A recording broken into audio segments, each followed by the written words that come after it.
No capítulo 8 de João, a gente tem uma história fantástica de um episódio que aconteceu na vida de Jesus, em que uma mulher pega em flagrante adultério é trazida até Jesus e os fariseus e os mestres da lei indagam Jesus sobre o que fazer com ela. Esse é um texto bem conhecido, né, Kodato? Esse é o texto, então, que algumas bíblias colocam o título de A Mulher Adúltera, né? Exato. Lembrando que o título não é inspirado, né? O título ele nunca foi escrito na Bíblia, né? Ele foi depois, talvez, inserido, né, para quem criou as divisões lógicas do tema. Uhum. E, nesse caso, ele foi bem feliz com o tema até, né? Normalmente os títulos são bem úteis, né, para que a gente possa perceber a divisão, né, dos temas, etc.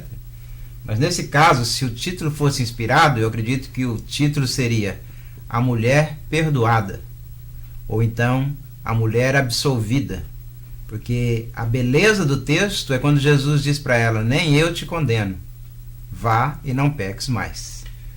Que é o tema de Jesus, né? Jesus curou pessoas, né? Então, em títulos assim sempre tem a ênfase, né? Jesus cura o demoniado, Jesus cura o cego. E nesse eles não colocaram Jesus perdoa a adúltera, né? Exato. Seria até uma coerência, né?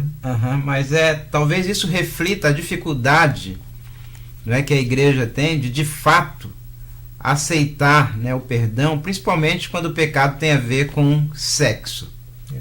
Eu acredito, né, que muitas vezes a pessoa é condenada a levar e carregar o estigma do pecado que ela cometeu pelo resto da vida. E esse texto aqui fala sobre claramente a diferença entre religião e evangelho. Religião e evangelho são duas coisas opostas entre si. E a maioria das pessoas não se apercebe disso. E nesse texto aqui é curioso porque é como se o evangelho e a religião se encontrassem. E sempre que eles se encontram, o conflito se dá, não é? E o conflito nunca é solucionado, né? A religião, nesse caso, seria representada pelos fariseus que estão ali indagando, né, Jesus, e o evangelho, obviamente, é representado pelo próprio Jesus. Pelo próprio Jesus.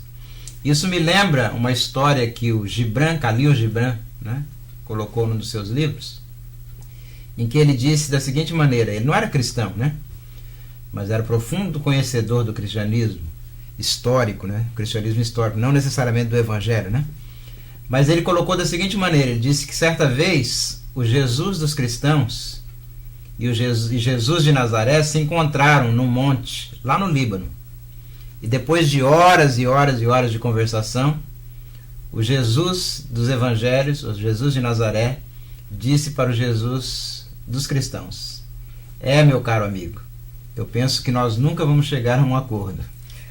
Ou seja, o Gibran percebeu a disparidade que existe entre o Jesus dos evangelhos, das páginas, o Jesus real, e aquele Jesus que a religião inventa, né?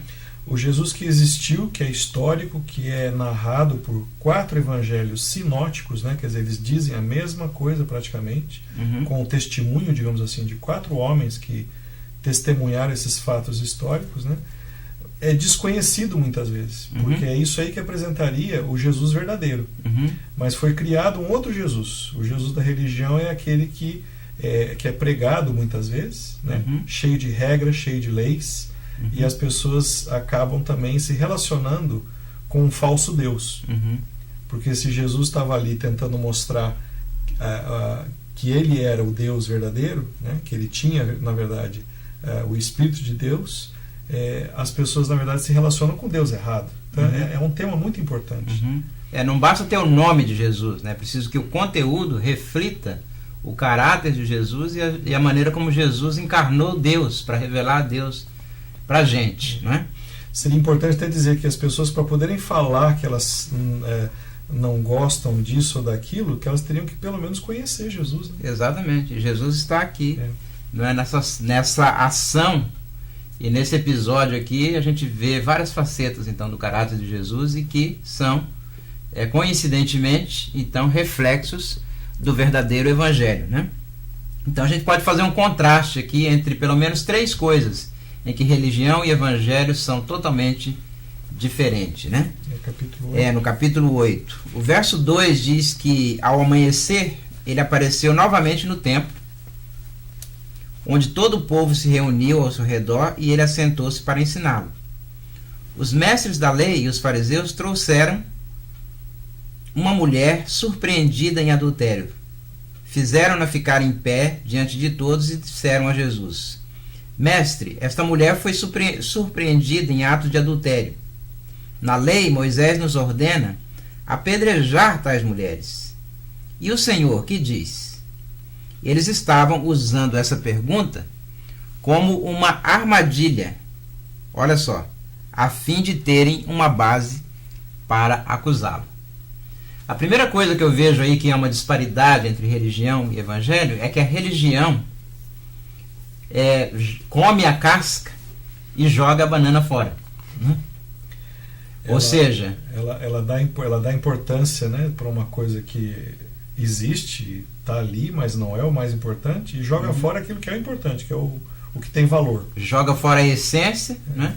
E fica com aquilo, guarda e preserva aquilo que não é essencial. Ou muitas vezes, em nome daquilo que é relativo, ela sacrifica o absoluto. Porque o absoluto para Deus é o ser humano, e não a lei. A Bíblia diz, Jesus Cristo disse no contexto do sábado, mas isso se aplica a toda a lei, ele disse, né, que o homem não foi criado por causa do sábado. Foi o contrário, né? O sábado é que foi criado por causa do homem. Ou, parafraseando, né, a lei não foi criada, o homem não foi criado por causa da lei, mas sim a lei criada por causa do homem. Exato. Todas as importância do homem. Exatamente. Todas as leis, elas servem o ser humano e ao mesmo tempo refletem o caráter de Deus. É para a nossa proteção, né? É para o nosso cuidado. Mas eles estavam aqui usando, né, e tentando preservar a lei e sacrificando, na verdade, o ser humano que Deus havia criado, né? Então eles estavam, na verdade, desprezando o sagrado, porque para Deus o sagrado é o ser humano, né? Se a gente olhar com os olhos de Jesus, né, que foi o mesmo que curou no sábado e que fez tantas coisas que eram valores absolutos para Deus, mas que não estavam necessariamente na lei, ele estava olhando para uma mulher com misericórdia, com compaixão, olhando ali para uma pessoa que a gente deve respeitar. É um ser humano, ser humano. E sem contar que houve aqui também uma preferência, né, um machismo, né, em que eles trouxeram a mulher apanhada em adultério, mas não trouxeram, então, o homem, né? Vale a pena lembrar que na lei de Moisés estava dizendo que tinha que apedrejar os dois, né? Exato. E é interessante que os homens nunca foram apedrejados, né? Exatamente, tem um machismo aqui implícito, né? Mas, então, a religião faz isso, né? Ela absolutiza aquilo que é relativo e ela relativiza o que é absoluto. O absoluto para Deus é o ser humano, é o amor que Deus tem para com cada ser humano, para com cada pessoa, né? E a lei, evidentemente, existe para que o ser humano seja preservado, e no caso aqui eles queriam, então, dar cabo da mulher, né? Por causa de um capricho deles, não era nem por causa do amor que eles tinham à lei, né? Mas sim por causa de um capricho e de uma armadilha que eles queriam, então, fazer em relação a Jesus, né? Nada como chegar aos fins, não importando os meios, né? A segunda coisa, né, que a gente vê aqui nesse texto, e que também é surpreendente, e eu uso a própria frase que o Senhor Jesus inventou, né? A religião, ela sempre coa um mosquito e engole um camelo, né? Porque se a gente for observar o texto aqui, há pelo menos 3 camelos aqui e um mosquito, né? O mosquito com certeza é o adultério. Em relação aos camelos, né? Sim. Ele vira mosquito. Ele se torna um mosquito, né? A gente não está dizendo que o adultério em si não é o pecado. Ele é um pecado. Né? Mas existem coisas piores por trás disso aí. Existem, né? Existem pecados que são maiores, né? Por exemplo, né, a gente vê um dos pecados aqui, que é um camelo, está no próprio verso 6. Eles estavam usando essa pergunta como armadilha, a fim de terem uma base para acusar Jesus. Ou seja, eles estavam sendo ardilhosos, maquiavélicos, malignos, né? Intenção mesmo. A intenção era ruim, a intenção era maligna, a intenção era diabólica. Não é? A intenção era fazer uma armadilha para um outro ser humano, mas no caso aqui o próprio Deus. Eles estavam tentando pegar Deus numa armadilha, mas independente de ser Deus ou de ser qualquer outro ser humano, qualquer tentativa de pegar o próximo, de armar uma cilada para o próximo, de fazer o próximo tropeçar, de colocar o próximo numa situação em que ele pode tropeçar, ou né, até e cair, de humilhação, né? Exato, ou de condenação, é pior do que adultério, né? E muitas vezes eu nunca vi, por exemplo, em nenhuma igreja uma pessoa ser excluída porque ela é ardilhosa, né? Ou porque ela não é? Tem um coração maligno, que ela é uma pessoa que faz e pensa, né? Dessa maneira aqui, como está descrito aqui no texto, né? Muitas vezes esses pecados eles passam batido, eles são engolidos, né? Como um camelo é engolido, enquanto que adultério, outros pecados que a igreja tem preferência por eles, né? Que é visível, que tem a ver com aparência, né? Tudo aquilo que tem a ver com aparência, então ele é então magnificado, né? Coloca uma lente de aumento em cima dele, e os pecados piores para Deus são geralmente desprezados, né? Então o primeiro que eu vejo aqui é essa armadilha, né? A segunda é no verso 3, no finalzinho do verso 3, diz assim: fizeram-na ficar em pé diante de todos. Ou seja, eles expuseram um ser humano numa situação de fragilidade, né, numa situação de vergonha. Eles não tiveram nenhum problema de fazer isso, e aparentemente eles não estavam nem aí, não tinha nenhum sentimento de empatia, de misericórdia para com aquele ser humano. E Jesus Cristo disse que as coisas mais importantes da lei são o quê? Justiça, misericórdia e fé. Então a falta de misericórdia, comparada com o adultério, é um camelo, e o adultério se torna um mosquito.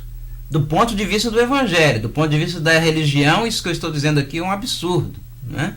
E se eu vivesse naquela época, provavelmente, por dizer isso, eu seria tido como herege e seria talvez ameaçado de apedrejamento. Como Paulo realmente o foi, né? Ao pregar o evangelho, né? Em toda a região. Mas esse é um camelo, né? Você colocar e deliberadamente expor um ser humano sem ter nenhuma consideração por ele, sendo que o ser humano é o alvo do amor de Deus. Deus não teve um plano de salvação para a lei, né? Ele Exato. teve um plano de salvação para os homens, para as pessoas. Homens, E a lei foi o meio, né? Paulo diz que a lei é o aio para nos conduzir a Cristo, né? Para exacerbar a gravidade do pecado e como que nós precisamos da graça de Deus. Esse é o uso legítimo que se pode fazer da lei. O terceiro camelo, né? Terceiro camelo que a gente vê aqui comparado com o mosquito do adultério é o uso que eles fazem da lei, né? O uso ideologizado da lei, né?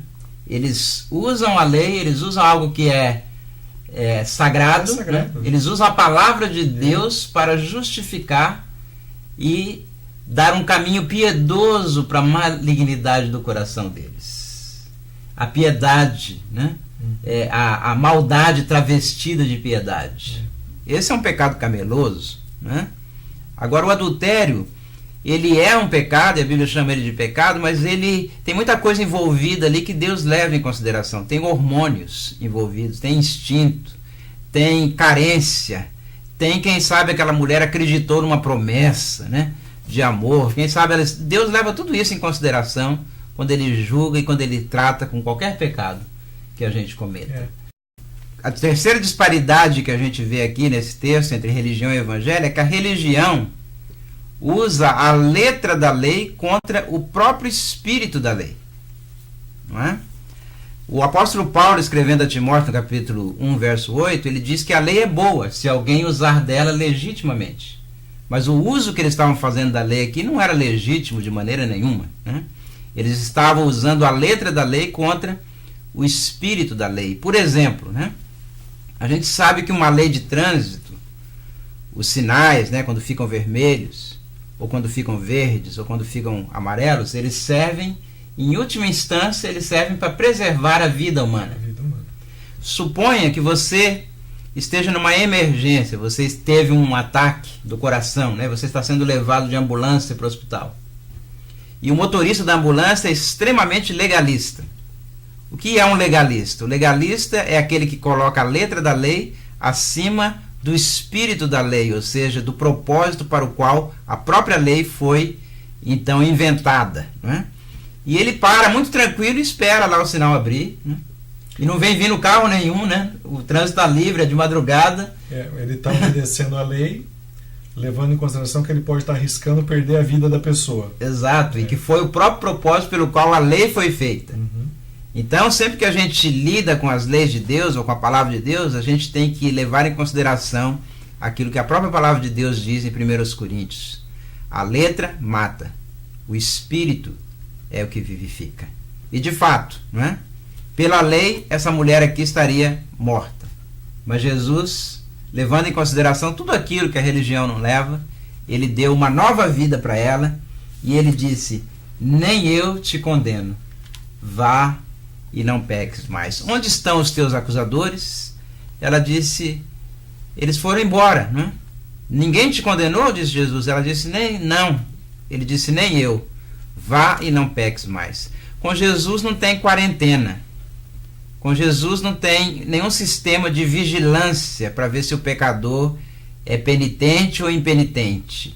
Jesus simplesmente sonda o coração da pessoa, oferece perdão, oferece justificação, oferece graça e libera você para a vida, sem vigiar você, sem prender você, sem determinar prazos. Ele perdoou imediatamente e liberou aquela mulher para a vida, assim como ele quer liberar a sua vida também. Ele não falou para ele fazer um trabalho, uma penitência, não falou para ela ficar no cantinho, né?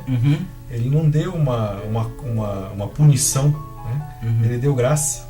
Ele deu graça, ofereceu graça. Deus sabe dar a graça. Exatamente. Assim como essa mulher recebeu a graça de Deus naquela situação, você também pode receber a graça de Deus na sua vida. Esse é o Evangelho puro e simples. Que Deus abençoe você.